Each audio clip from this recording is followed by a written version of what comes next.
Ating pasimulan ang ating banal na pagdiriwang sa ngalan ng Ama at ng Anak at ng Espiritu Santo.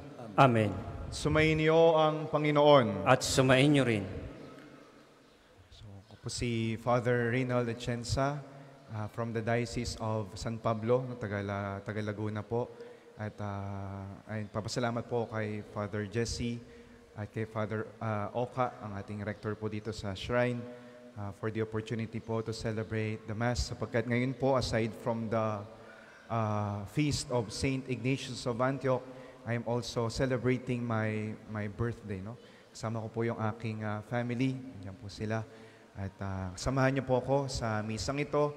And please also include me in your prayers na nawa ay patuloy na makapagsumikap sa pagiging mabuting pari. Humingi po muna tayo sa Diyos ng awat patawad upang tayo ay maging marapat gumanap sa banal na pagdiriwang.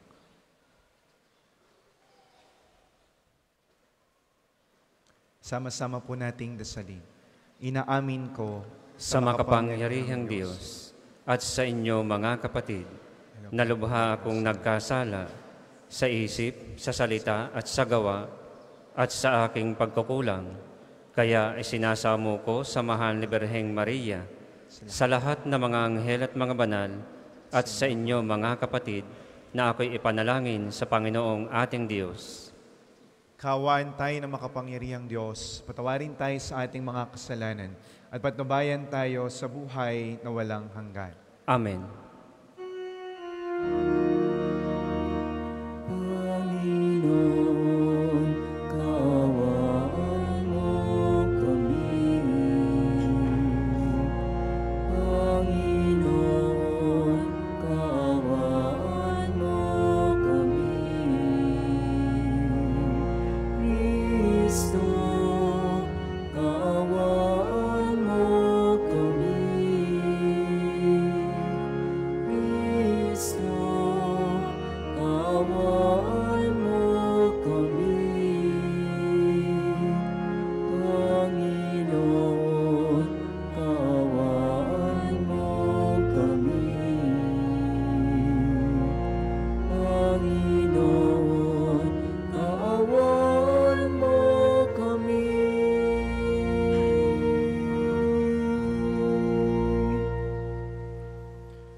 Manalangin tayo.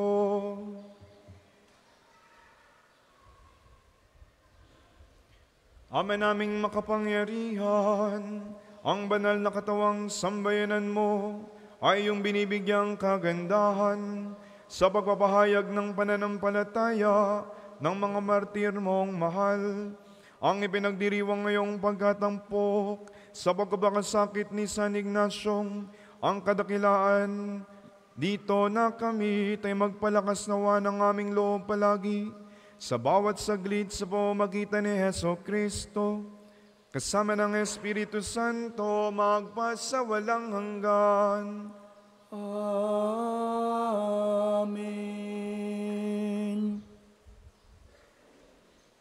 Ang simula ng sulat ni Apostol San Pablo sa mga taga-Efeso. Mula kay Pablo, na naging apostol ni Kristo Jesus, ayon sa kalooban ng Diyos, sa mga kapatid na nasa Efeso at tapat na namumuhay kay Kristo Jesus. Sumainyo nawa ang pagpapala at kapayapaan mula sa Diyos na ating Ama at Panginoong Heso Kristo. Magpasalamat tayo sa Diyos at Ama ng ating Panginoong Heso Kristo. Pinagkalooban niya tayo ng lahat ng pagpapalang espiritual dahil sa ating pakikipag-isa kay Kristo. At sa ating ng pakikipag-isang ito, hinirang na niya tayo bago pa nilikha ang sanlibutan upang maging banal at walang kapintasan sa harap niya. Dahil sa pag-ibig ng Diyos, tayo kanyang itinalaga upang maging mga anak niya sa pamamagitan ni Heso Kristo. Iyan ang kanyang layunin at kalooban. Purihin natin siya dahil sa kanyang kahangahangang pagkalinga sa atin sa pamamagitan ng kanyang minamahal na anak. Tinubos tayo ni Kristo sa pamamagitan ng kanyang kamatayan at sa gayo'y pinatawad na ang ating mga kasalanan. Gayon kadakila ang pag-ibig na ipinadama niya sa atin. Binigyan niya tayo ng karunungan at kabatiran upang lubos nating maunawaan ang kanyang lihim na panukala na isakatuparan sa pamamagitan ni Kristo pagdating ng takdang panahon. Ang panukalang ito ay pag-isahin kay Kristo ang lahat ng nasa langit at nasa lupa. Ang salita ng Diyos. Salamat sa Diyos. Salmong tugunan, ang Diyos na rin ang naghayag ng handog niyang pagliligtas. Ang Diyos na rin ang naghayag ng handog niyang pagliligtas. Umawit ng bagong awit at sa poon ay ialay, pagkat yaong ginawa niya ay kahangahangang tunay. Sa sariling lakas niya at taglay na kabanalan, walang hirap na natamo, yaong hangad na tagumpay. Ang Diyos na rin ang naghayag ng handog niyang pagliligtas. Ang tagumpay niyang ito'y siya na rin ang naghayag sa harap ng mga bansay na hayag ang pagliligtas. Ang pangako sa Israel, lubos niyang tinutupad. Ang Diyos na rin ang naghayag ng handog niyang pagliligtas. Tapat siya sa kanila at ang pag-ibig ay wagas. Ang tagumpay ng ating Diyos kahit saan ay namalas. Magkaimngay ng may galak, yaong lahat sa daigdig. Ang poon ay buong galak na purihin sa pag-awit. Ang Diyos na rin ang naghayag, naghandog niyang pagliligtas. Sa saliw ng mga lira, iparinig yaong tugtog, at ang poon ay purihin, ang tugtuging maalindog. Tugtugin din ang trumpeta na kasaliw ng tambuli, magkaingay sa harap ng poon na ating hari. Ang Diyos na rin ang naghayag, naghandog niyang pagliligtas. Magsitayo po lahat.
Sumainyo ang Panginoon. At sumainyo rin. Ang mabuting balita ng Panginoon ayon kay San Lucas. Papuri sa iyo, Panginoon. Noong panahong iyon, sinabi ni Jesus, "Kawawa kayo. Ipinagtatayo ninyo ng magagarang libingan ng mga propetang pinagpapatay ng inyong mga magulang. Sa ganitong paraan, kayo na rin ang nagpapatunay na sang-ayon kayo sa mga ginawa ng inyong mga magulang. Sapagkat sila ang pumatay sa mga propeta at kayo naman ang nagtatayo ng libingang puntod na mga yaon. Dahil dito'y sinabi rin ng karunungan ng Diyos, magsusugo ako sa kanila ng mga propeta at ng mga apostol. Ang iba ipapatay nila at uusigin ng iba. Sa gayon ay lalagpak sa lahing ito ang parusa dahil sa pagpatay sa mga propeta buhat ng itatagan sanlibutan. Magmula kay Abel hanggang kay Zacarias, na pinatay sa pagitan ng dambanang sunugan ng mga handog at ng gusali ng templo. Sinasabi ko sa inyo, lalagpak ang lahing ito, sa lahing ito ang parusa dahil sa kanilang ginawa. Kawawa kayo, mga dalubhasa sa kautusan, sapagkat inalis ninyo ang susi ng karunungan. Ayaw na ninyong magsipasok, hinahadlangan pa ninyo ang mga nagnanais pumasok. At umalis si Jesus sa bahay na iyon. Mula noon, tinuligsa na siya ng mga eskriba at mga Pariseo ang pinagtatanong tungkol sa maraming bagay upang masilo siya sa kanyang pananalita. Mga kapatid, ang mabuting balita ng Panginoon. Pinupuri ka namin, Panginoong Jesucristo. Magandang umaga po sa ating lahat. Palakpakan po muna natin ang mabuting Diyos. Naalala ko po isang beses nung kami makakaklase, mga pare, kami po ay namasyal yan sa may bandang Mall of Asia. And I can still remember, of course, kapag ikaw ay papunta dun sa bandang pong yan, dami pong billboards, hindi ho ba? Dahil po mga billboards tungkol sa iba't ibang uri ng mga produkto, iba't ibang uri ng mga commercials. Pero po nakapukaw pansin po sa akin na sa kabila ng mga napakaraming commercial billboards, meron pong nag-iisang billboard na nakakatuwa sapagkat nagpapaalala ng presensya ng Diyos. Nakalagay po dun sa billboard, talk to me. Tapos po nakalagay po dun sa God. Tas sa kabila naman po, cannot sleep, do not count the sheep, but talk to the shepherd. Nakakatuwa lang pong isipin na para kung sa buhay po natin, sa kabila ng napakaraming mga makamundong bagay, merong nagpapaalala ng presensya ng Diyos. Why am I telling you all these things? Sapagkat kung nasubaybayan po ninyo yung ebanghelyo po natin, simula actually nung Monday pa, ang sinasabi po lagi ni Jesus, woe to you, Pharisees and scribes. Kawawa kayo.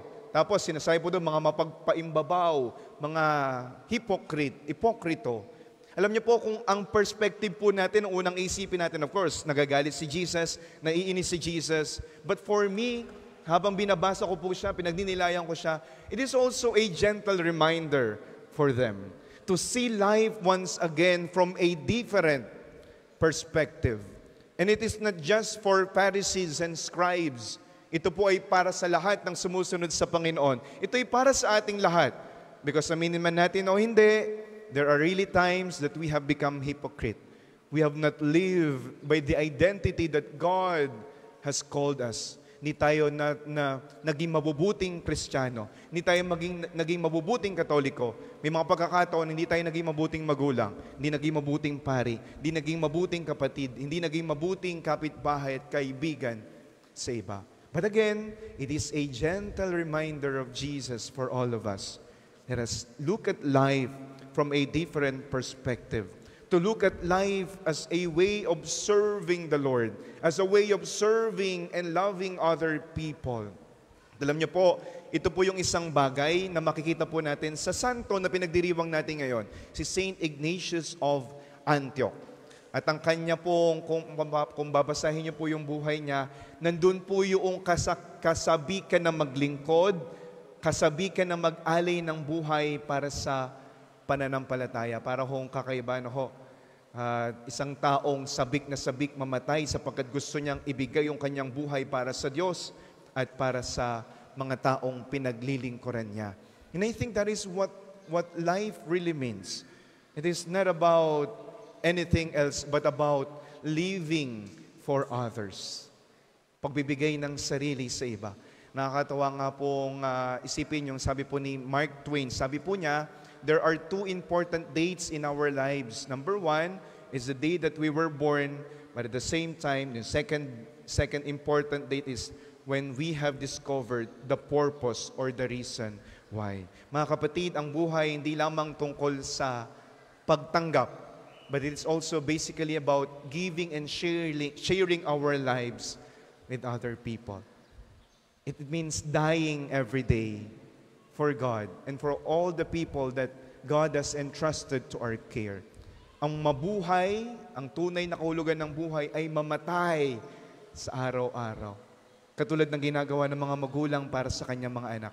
Katulad ng ginagawa ng mga tatay at nanay para maitaguyod ang kanilang pamilya. That is actually dying to self.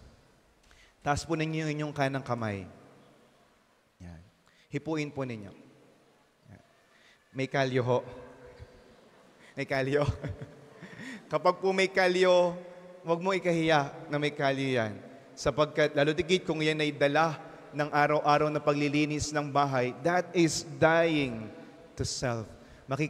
Makikikapahunong dito ho, sa noo. Tingnan po ninyo, may wrinkles ho ba? Meron. Pero, Father, kakabotox lang ho last time. Kung yan po ay dala ng pagpapagal para sa pamilya at para sa iba, huwag mong ikahiya, huwag mong itago. Be proud of those sapagkat yan ay symbol of your dying to yourself and to other people. Last na ho, ito ho. Yan. Merong eye bags. Ano ho?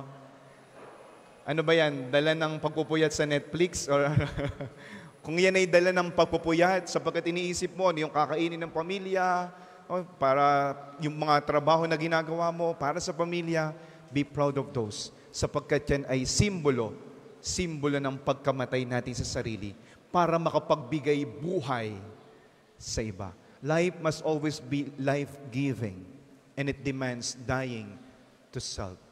And then, second, makikita po natin sa buhay po ni San Ignacio yung katotohanan na life is but just a journey to God.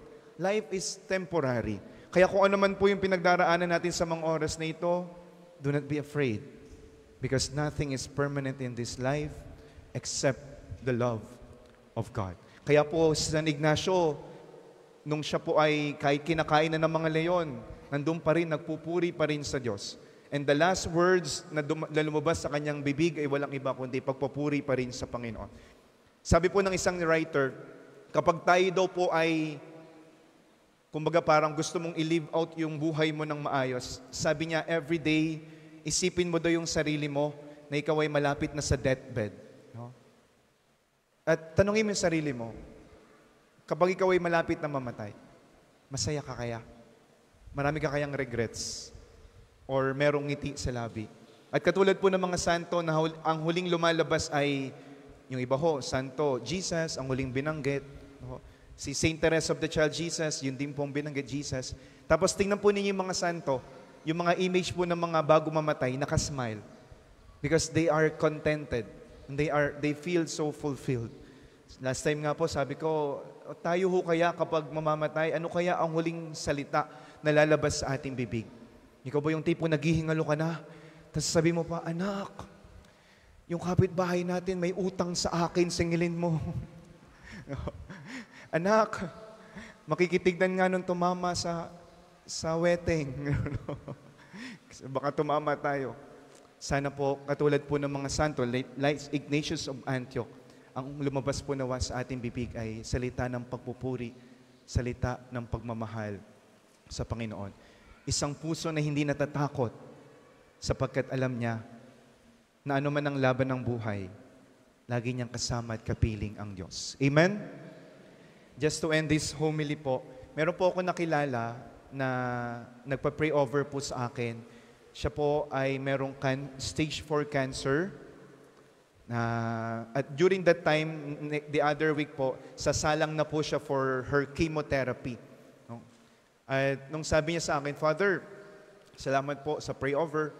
Alam niyo, Father, siguro tao lang naman din ako natatakot, but at the same time, ay nandun yung pangamba tungkol sa buhay. Yung mga pagkakataon, Father, na nagdududa sa Diyos, kasi syempre, tao naman po ko. Pero alam niyo, Father, araw-araw ko rin pinaglalabanan yung mga bagay na yan. Sapagkat mas lalo kong pinalalakas yung pananampalataya ko. After all, Father, wala naman akong ibang kakapitan kundi ang Diyos. Kaya po, kanina, habang pinipray over niyo ako, Father, sabi ko po, malagas man yung buhok ko sa chemotherapy, hindi ko hayaan na malagas yung pananampalataya ko. At dumating po yung araw na kanyang chemotherapy. And almost every month, no, nadalaw po siya sa akin. Then, succeeding months, hindi na nadalaw, hindi na nagpapapray over. Kasi naging parang friend na rin po namin ng mga pari siya. So ngayon po, nagtanong-tanong po ako kung anong nangyari at nagulat po ako sapagkat bedridden na po pala siya. Kaya po pinuntahan ko para po mapahiran ng holy oil. Alam niyo po, kinalibutan po ako doon kasi pagpasok ko po doon sa kwarto po niya at bago magpahid ng langis, dalawang bagay po yung na-discover ko. Una, hindi na po siya nakakaalala. Dahil nga po kumalat na po, nag-metastasize na yung bukol, wala na siyang maalala. Kahit ako, hindi niya na ako maalala. At pangalawa, parang na-stroke parang nakalahati, hindi niya na po maigalaw yung kanyang buong katawan. Pero alam niyo po, at ito pa pala, nabulag ho siya. No, hindi na po siya nakakakita. Pero ito pong nakakakilabot. Kahit po siya wala na naaalala, at kahit wala na siya nakikita, hindi niya na maigalaw ang kanyang katawan. Doon po sa side ng kanyang bed, nandun po yung kanyang cellphone. At patuloy po yung misa, yung sa misa ng Nazareno, at saka misa po ng Padre Pio, no, non-stop pong nagpe-play sa kanya. Nakikinig po siya ng misa. At hindi lang po yon. Habang nakikinig siya ng misa, nakikita ko po sa kanyang kamay, meron po siyang hawak na rosaryo. At doon po, paulit-ulit na sinasambit. Siguro kahit di niya na alam yung mga prayers, pero sinasambit niya yung mga Hail Mary sa kanyang bibig. And it is something na nagbigay pukaw po sa akin. That is life. Every time you give yourself to God, to every people that God has entrusted to you, every time that you face life with so much faith and hope in God, sa kabila ng mga pinagdaraanan mo sapagkat malinaw sa iyo na hindi ka pababayaan ng Diyos, then life becomes meaningful. Life becomes worth living. Sa pagpapatuloy po ng misang ito, let us ask for that grace. Father, through the intercession of Saint Ignatius of Antioch, grant us the grace to see life from a different perspective, for us to be reminded of your love for us to always give our life, to become life-giving, and finally, to journey to you with Jesus, our Lord. Amen. Saint Ignatius of Antioch, pray for us. Saint Padre Pio, pray for us. Para po sa mga maghahandog ng sobre, pakihulog na lang po sa buslo.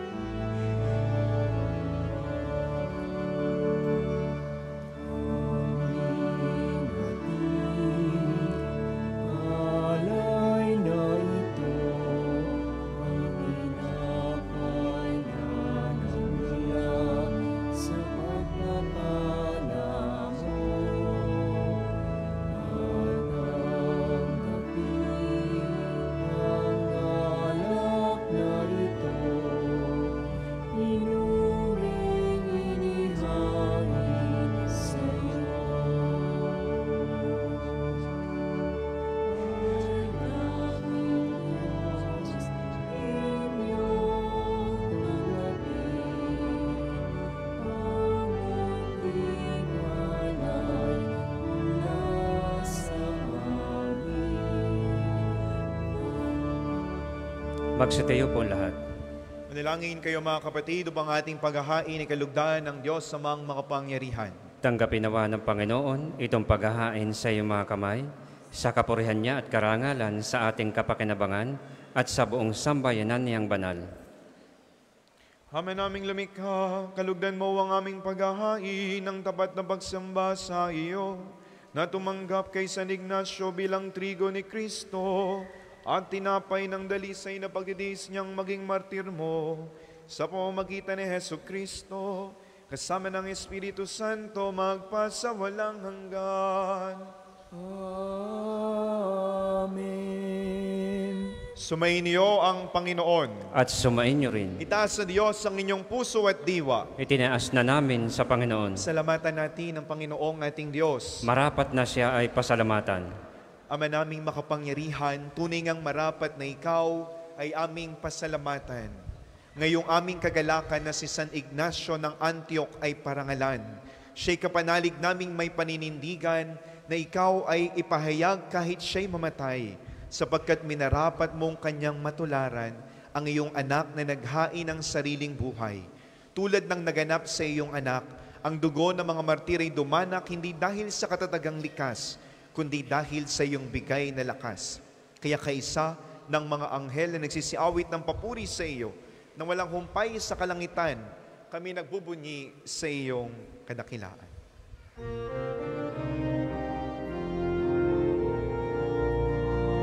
Banal ka po, may kapal, banal ang iyong pangalan, banal ang iyong kaharian, langit lupa'y nagpupugay sa iyong kadakilaan.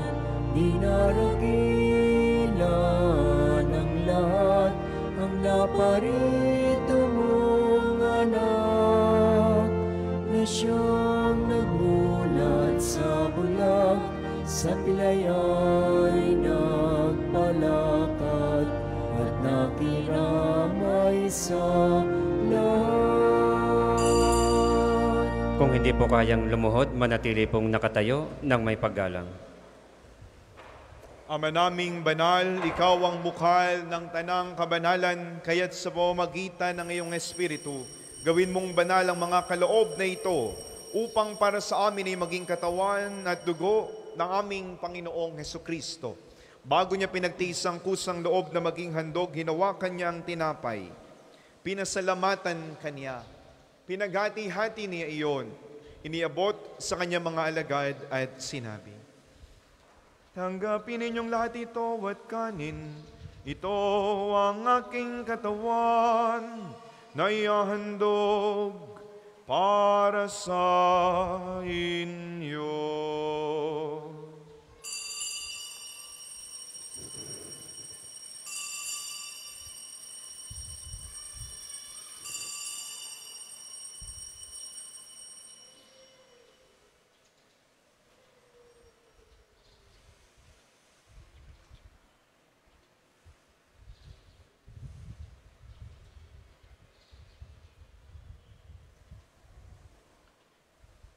Gayun din naman nung matapos ang hapunan, hinawakan niya ang kalis.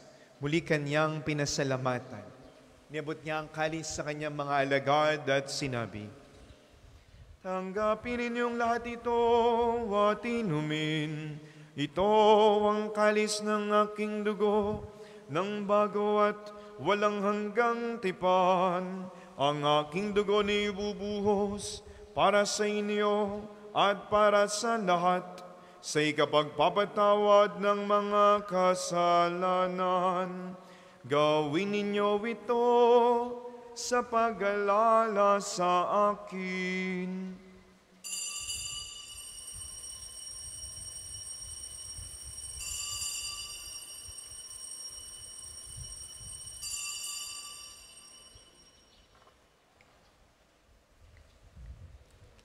Manatili po tayong nakaluhod.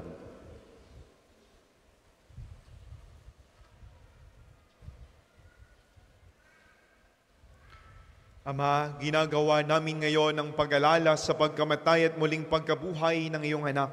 Kaya tiniaalay namin sa iyo ang tinapay na nagbibigay buhay at ang kalis na nagkakaloob ng kaligtasan. Kami nagpapasalamat dahil kami iyong minarapan na tumayo sa harap mo para maglingkod sa iyo. Sinasamo namin kami magsasalos-salos sa katawan at dugo ni Kristo ay mabuklod sa pagkakaisa sa pamamagitan ng Espiritu Santo. Ama, lingapin mo ang iyong simbahang laganap sa buong daigdig. Puspusin mo kami sa pag-ibig kay San Francisco na aming Santo Papa, ni Gilbert na aming Arsobispo at ng Tanang Kaparian. Alalahanin mo rin ang mga kapatid naming nahimlay na may pag-asang sila'y muling mabubuhay, gayon din ang lahat ng mga pumanaw. Kaawaan mo sila at patuloyin sa iyong kaliwanagan. Kaawaan mo at paging dapatin kaming lahat na makasalo sa iyong buhay na walang wakas. Kaysa ng mahal na Birheng Maria na Ina ng Diyos, ni San Jose na kanyang kalinisinang esposo, kaysa ng mga apostol at ng lahat ng mga banal na namuhay dito sa daigdig ng kalugod-lugod sa iyo, may pagdiwang nawa namin ng pagpupuri sa ikararangal mo sa pamagitan ng iyong anak na aming Panginoong Hesukristo. Sa pamamagitan ni Kristo, kasama niya at sa Kanya, ang lahat ng parangal at papuri ay sa iyo, Diyos amang makapangyarihan, kasama ng Espiritu Santo, magpasawalang hanggan. Amen, amen,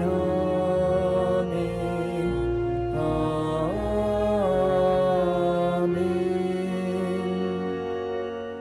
Sa tagubilin ng mga nakagagaling na utos sa turo ni Jesus na Panginoon natin at Diyos, ipahayag po natin ng lakas loob.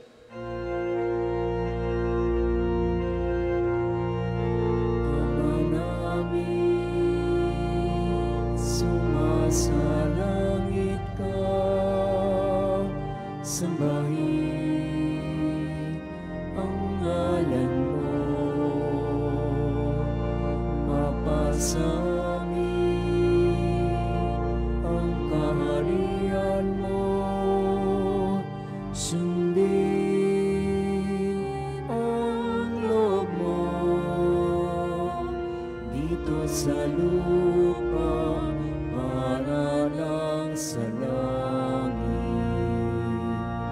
Bigyan mo kami ngayon ng aming kakanin sa araw-araw.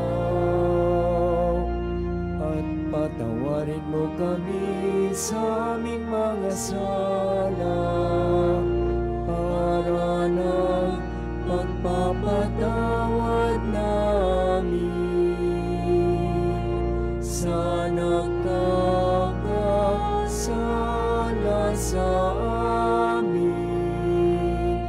At huwag mo kami ipahintulot sa tukso at iadya mo kami sa lahat ng masama.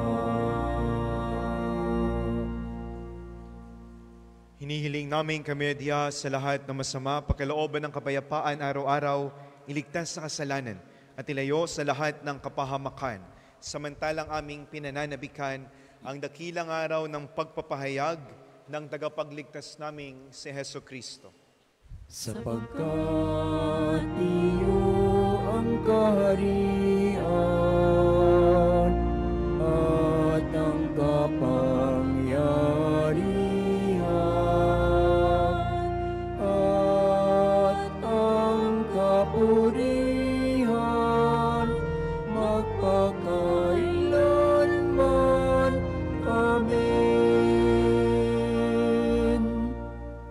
Panginoong Heso Kristo, sinabi mo sa iyong mga apostol, kapayapaan ang iniiwan ko sa inyo, ang aking kapayapaan ang ibinibigay ko sa inyo.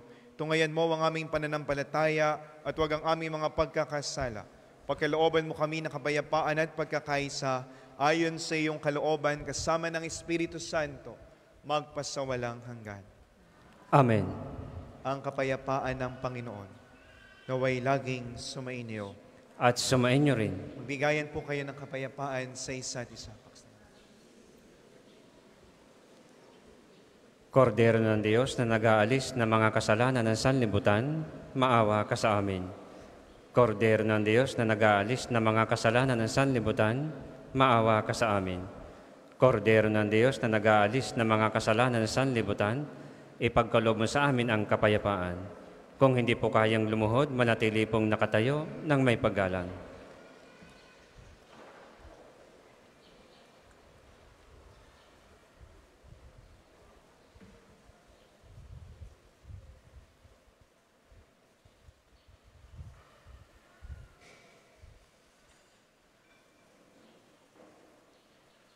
Mga kapatid, narito si Jesus, ito siyang kordero ng Diyos na nag-aalis ng mga kasalanan ng sanlibutan. Mapalad ang mga inaaniyahan sa kanyang banal na piging. Panginoon, hindi ako karapat-dapat na magpatuloy sa iyo, ngunit sa isang salita mo lamang ay gagaling na ako.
harap ng ulila,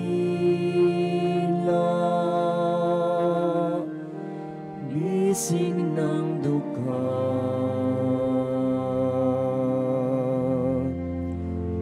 ilaw na may tako, ginhawa ng Aba, gayon ang Panginoon kong Jesus ng aking buhay, saan man ako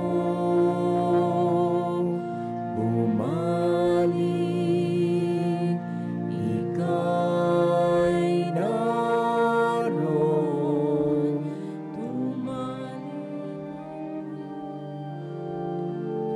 Ang second collection po ay para sa patuloy na pagpapaunlad ng parokya at pambansang dambana ni Santo Padre Pio at para sa mga pangangailangan ng matatanda at may sakit na mga pari ng Archdiocese ng Lipa. Salamat po sa inyong handog.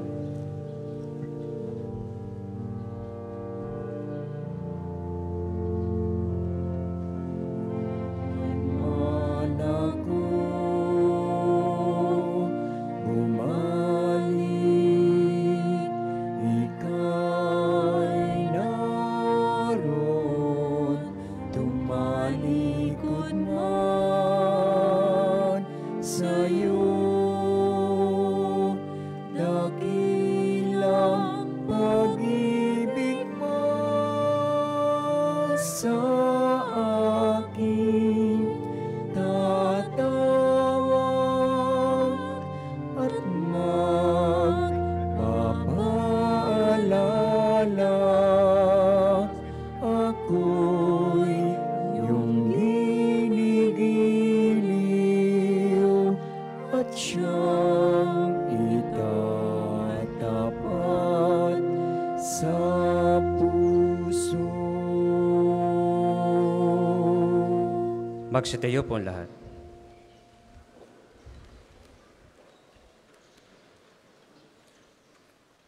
Manalangin tayo.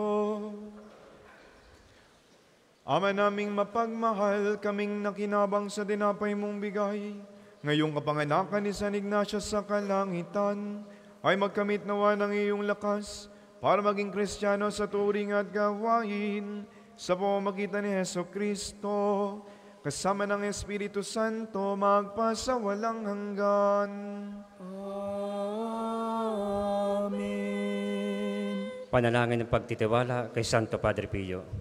Padre Pio, taga Pietrelcina, Mongheng Banal, pintakasing santo ng milenyong kasalukuyan, gabay namin sa pagtahak sa landasing makalangit, takbuhan sa pangangailangan, huwaran ng pagtitiis.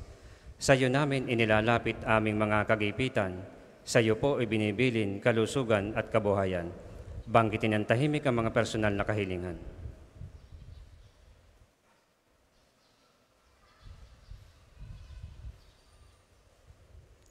Di mang karapat-dapat kami po ay pagbigyan, bendisyonan at basbasan maging ganap sa buhay. Lumayo nawa kami, umiwas sa kasalanan, lumapit lagi sa Diyos, maging matatag at matibay. Sa mabuting balita ng pagliligtas, turuan mo kami nawa. Sa tuwina ay makinig, magnilay at sumampalataya. Amin pong pakiusap itong mga kahilingan. Puso ay nagsisisi, nagtitikang taimtiman. Di na muling magkasala, sunod lagi sa Diyos Amang, kaisa ng Espiritu at ni Jesus na tagapamagitan. Amen. Ang lahat po'y magsiupo para sa mga patalastas. Una, sa inyong pagdalaw sa pambansang dambana, mangyaring pakaingatan ang inyong mga personal na gamit. Hangad namin ang isang matiwasay at maayos na pagbisita sa National Shrine. Ikalawa, bilang paghahanda ng pambansang dambana sa isang espesyal na pagdiriwang ngayong Enero, tayo po ay magkakaroon ng dinner for a cause sa darating na December 10. Mayroon po tayong ticket, available na ticket sa halagang 2,500 piso lamang. Kalakip na po nito ang concert ni Mitoy Yunting at ng kanyang banda na The Drivers. Gayon din ang iba't ibang natatanging mga awit kasama ang ilang pari ng Archdiocese ng Lipa. Halina't suportahan ang gawaing ito. makipag-ugnayan sa opisina at pamisahan para sa mga tiket at iba pang detalye. May dinner concert ka na, makakatulong ka pa. Ikatlo, bahagi ng pagdiriwang ng buwan ng Santo Rosario. Tayo po ay may sama-samang magdarasal at magninilay sa mga misteryo nito. Ngayong darating ng October 18, sa ganap na 9 ng umaga, kayo pong lahat, lalo't higit ang mga kabataan, ay inaanyayahan. Ang susunod pong misa ay sa ganap na 12 ng tanghali. Maraming salamat po at mangyaring panatilihin natin ang kalinisan, katahimikan at diwa ng pananalangin sa loob at labas ng ating simbahan. Magsitayo po lahat para sa pagbabasbas ng religious articles. Mga kapatid, manalangin tayo sa Diyos sa mga makapangyarihan upang tayo ay maging kawangis ni Kristo sa taimtim na pagdalangin sa tulong ng mga larawan at mga dasalan. Makikihanda po ng mga religious articles na inyong pong pababasbasan. O Panginoong Diyos, Ikaw ang bukal ng lahat ng pagpapala at biyaya. Ibuhos mo ang iyong bendisyon sa mga gamit na ito sa panalangin, mga rosaryo, imahe, dasalan, na nagpapaalala ng iyong kabutihan, kabanalan at pagmamahal sa amin, upang ang lahat ng dumulog at magdasal gamit ang mga ito ay magtamo ng iyong awat biyaya. Loobin mong tularan nila ang kabanalan at aral ng Panginoon at ng mga santo magpasawalang hanggan. Amen. Ama namin, sumasalangit ka, sambahin ang ngalan mo. Mapasa amin ang kaharian mo, sundin ang loob mo dito sa lupa para ng sa langit. Bigyan mo kami ngayon ng aming kakanin sa araw-araw, at patawarin mo kami sa aming mga sala, para ng pagpapatawad namin sa mga nagkakasala sa amin. At huwag mo kaming ipahintulot sa tukso, at iadiya mo kami sa lahat na masama. Amen. Aba, Ginoong Maria, napupuno ka ng grasya, ang Panginoong Diyos ay sumasa iyo. Bukod kang pinagpala sa babaeng lahat, at pinagpala naman ang iyong anak na si Jesus. Santa Maria, Ina ng Diyos, ipanalangin mo kaming makasalanan, ngayon at kung kami mamatay. Amen. Ama namin, sumasalangit ka, sambahin ang ngalan mo, mapasa amin ang kaharian mo, sundin ang loob mo dito sa lupa para ng sa langit. Bigyan mo kami ngayon ng aming kakanin sa araw-araw, at patawarin mo kami sa aming mga sala, para ng pagpapatawad namin sa mga nagkakasala sa amin. At huwag mo kaming ipahintulot sa tukso, at iadya mo kami sa lahat na masama. Amen. Luwalhati sa Ama, sa Anak at sa Espiritu Santo, kapara noong una, ngayon at magpasawalang hanggan. Amen.